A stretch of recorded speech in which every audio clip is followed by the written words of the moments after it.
Kampuni ya Airtel eddukiridde empaka z'amasaza ga Buganda n'ettuli akawumbi kamu mu obukadde bw'ensimbi 2 birambirira.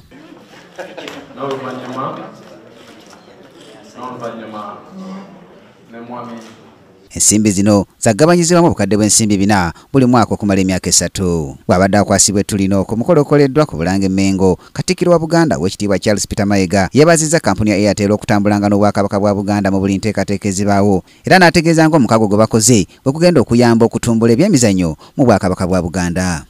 Omukago gwe tukoze n'aba Airtel nga omukago gujja kuyamba Airtel okugituusa ku bantu, okugituusa mu katale, era tuli bamalirivu okulaba nti omukago guno guvaamu emiganyulo. Okusooka ku ludda olw'emizannyo, kubanga omukago guno twagala kubeere nga amaanyi gugamalira ku mizannyo, okukulaakulanya omupiira, okuyamba naddala abato okuvumbula ebitone byabwe. Omukago guno gulina okuba ng'essira liguteeka ku bantu. Akulya Airtel mu Uganda Anwasoza ategeezezza nga enkolagana yaabwe n'Obwakabaka bwa Buganda bwe bayambye ennyo okutuuka mu bantu bebaweereza, era n'ategeeza nga bwe bagenda okugyongera mu maaso. Proud of our connection to the Buganda Kingdom. It goes a long way to be part of a relationship in which you share values.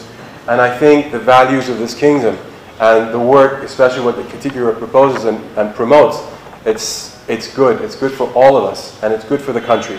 And we'd like to thank you.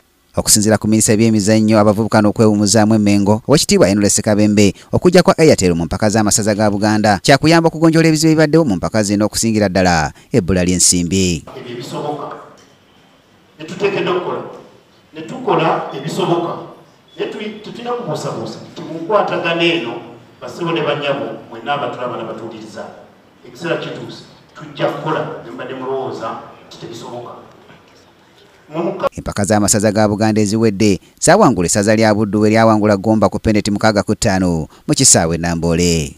Brian Katende munabyamizannyo, Kingdom TV, amalindirire. This is Kingdom TV.